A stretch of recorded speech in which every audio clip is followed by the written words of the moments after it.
안녕하십니까. 10월 독서 발표를 담당해서 발표하게 된 최임태라고 합니다. 저는 오늘 죽은 시인의 사회라는 책의 내용을 좀 공유를 드리려고 하는데, 단순하게 책의 내용이나 줄거리만 이제 공유하는 게 아니라 그 책에서 던지는 이제 삶의 태도에 관한 카르페 디엠이라는 메시지에 대해서 현대 사회적으로 어떤 관점으로 바라보고 우리 삶에 어떻게 적용을 시킬 수 있는지에 대해서 내용을 공유해 보고자 합니다. 네, 우선 발표를 시작하기 앞서서 그 이해를 돕기 쉽게 그 죽은 시인의 사회에 대해서 간단하게 좀 소개를 해드리고 줄거리를 말씀드리고 이제 발표를 시작하려고 합니다. 죽은 시인의 사회란 톰 슐만이라는 작가에 의해서 쓰여졌고 1989년 피터 위어 감독의 연출로 미국에서 개봉을 했습니다. 근데 미국에서 그 엄청나게 흥행을 하게 돼서 바로 같은 해에 낸시 클라인바움이라는 작가에 의해서 각색되어서 책으로도 출간을 하게 되었습니다. 책의 내용 같은 경우는 이제 1950년대 미국의 명문 사립학교 웰튼 아카데미를 배경으로 내용이 진행이 되고, 그 웰튼 아카데미 같은 경우는 학교에 4가지 신조가 있는데 전통, 명예, 규율, 우수, 이 4가지가 학교의 신조입니다. 이 4가지 신조만 봤을 때도 느껴질 수 있듯이 그 학생들은 이 학교에서 완벽한 성적과 진로를 강요받으면서 살아가고, 이제 새로 부임한 영어 교사 존 키팅이 등장하면서 학생들이 조금씩 변화하는 내용으로 소설이 시작됩니다. 이제 그 존 키팅이 와서 학생들이 어떻게 변화하는지, 존 키팅은 어떤 것을 학생들한테 가르쳤는지에 대해서 간단하게 이제 줄거리 소개를 해드리려고 하는데, 존 키팅은 이제 첫 수업에서 교과서에서 이제 시를 평가하는 공식이 있는 페이지가 있는데 그 부분을 모두 다 찢어버리라고 학생들에게 말을 합니다. 그리고 까르페 디엠, 오늘을 즐겨라 라고 학생들에게 이야기를 해주고, 책상 위에 올라가서 세상을 한번 다르게 봐라 라고 이제 세상을 보는 관점을 다르게 해주는 사고방식도 학생들에게 심어줬습니다. 이는 이제 웰튼 학교에 다니던 학생들한테는 되게 신선하고 충격적인 수업 방식이었고, 학생들은 처음으로 이제 생각할 자유를 얻게 되는 경험을 갖게 됩니다.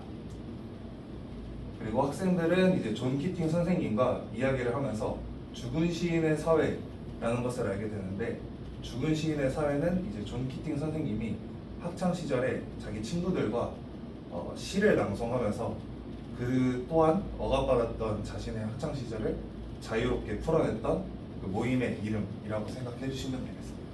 그래서 학생들은 이런 선생님의 죽은 시인의 사회라는 모임을 이제 부활시키고자 해서 웰튼 학교 학생들 또한 금요일 밤마다 동굴에 모여서 시를 낭독하고 노래를 하는 등 자유를 만끽합니다. 이 과정 속에서 닐이라는 학생은 이제 성적도 되게 우수하고 아버지가 의사셔가지고 집안이 되게 빡빡한 아이였는데 자기가 진짜 하고 싶었던 건 연극이었구나, 이런 것들을 이제 알아가면서 자아 성찰을 하는 시간도 갖게 됩니다. 그래서 닐의 아버지는 이제 이 닐이 죽은 시인의 사회 모임을 통해서 연극 활동을 하게 되는 걸 알고 크게 분노하게 됐고, 아버지와 닐의 갈등은 점점 더 극으로 치닫게 되고, 결국 닐은 아버지 때문에 자신의 꿈이 이루어지지 못하는 것을 비관해서 스스로 목숨을 끊는 비극적인 결말을 맞이하게 되고, 이제 학교에서는 이 책임을 물을 사람이 필요했기 때문에 이 모든 것을 존 키팅 선생님의 책임으로 물고 존 키팅 선생님이 학교를 떠나면서 이 소설은 마무리가 됩니다. 그래서 제가 앞서 말씀드렸던 까르페 디엠이라는 메시지, 그리고 책에서도 나왔던 까르페 디엠이라는 메시지, 혹시 이 책을 읽지 않으셨더라도 한 번쯤은 들어보셨을 텐데 무슨 뜻인지 알고 계신 분 있으신가요? 현재를 즐겨라, 잡아라. 현재를 즐겨라. 현재를 잡아라. 현재를 잡아라. 다 그 맞는 뜻이라고 볼 수 있습니다. 까르페 디엠이 이제 고대 라틴어로 수확하다라는 의미를 가진 까르포랑 하루라는 의미를 가진 다가 합쳐져서 파생된 언어인데, 이제 수확하다가 옛날에는 이제 저희가 지금처럼 많은 산업들이 발달하지 않고 농경 산업이 발달했던 시기이기 때문에 수학을 하는 것은 하루의 일과, 당연한 일과였기 때문에 하루를 살아간다라고도 표현을 할 수 있고, 그 수학을 통해서 즐거움을 얻었기 때문에 하루를 즐겨라라고도 해석을 할 수 있게 돼서 다양한 해석 방법이 있다고 합니다. 그래서 지금 이 순간을 살아라라는 의미로 통용돼서 사용하고 있다고 생각해 주시면 되고, 이제 이런 까르페 디엠이라는 삶을 대하는 태도가 이제 책에서의 메시지와 현대 사회에서 우리가 어떤 식으로 받아들이고 어떤 관점으로 바라봐야 되는지 제가 이제 간단하게 제 주관대로 비교한 부분이 있는데, 우선 웰튼 학교는 생각보다 목적을 가르치는 학교라는 사회적인 환경 특성이 있고, 현대 사회는 효율과 성과 중심의 사회라는 점에서 이 부분이 비슷하게 받아들여질 수 있다고 생각을 했습니다.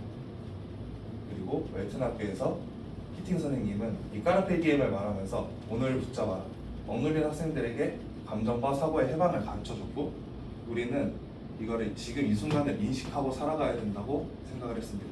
무의식적으로 매일 출근하고 퇴근하고 뭐 주말에 되면 쉬고 놀고 이렇게 똑같은 굴레를 살아가는 우리한테 자각의 힘을 일깨워줄 수 있는 삶을 대하는 태도라고 생각을 했습니다. 다음으로는 이제 개인의 자유 체제에 의해 억압된 이른 비극으로 자유를 대가를 맞이했는데, 우리는 현대 사회에서 자유로운 사고는 여전히 구조적 제약 속에 놓여 있지만 자기다움을 지키는 것은 필요한 용기라고 생각을 합니다. 그리고 그 용기에는 책임이 항상 따른다는 것도 저는 생각을 해봤습니다. 마지막으로 이제 오늘을 즐겨라는 청춘과 낭만의 감각 회복이 웰튼의 배경이 되었다면, 현대 사회에서는 의식적으로 살아라라는 메시지가 존재의 자각과 책임의 자유를 이제 공통하는 메시지라고 받아들일 수 있다고 생각합니다.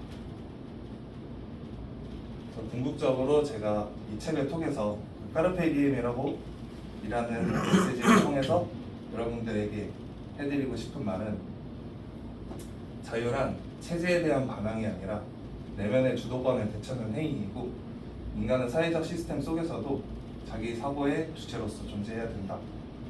그래서 우리는 매일 무언가를 해야 된다고 배우고 무언가를 해야 하지만 정작 왜 살아가야 되는지 잊고 사는 경우가 많이 있는 것 같더라고요. 그래서 오늘 하루만큼은 세상의 기준이 아닌 나의 기준으로 내가 왜 살아가야 되는지 한 번씩 생각을 해보면서 살아갔으면 좋겠는 마음이 있어서 이 책을 발표하게 되었습니다. 짧게 발표를 마치고 질문을 받도록 하겠습니다.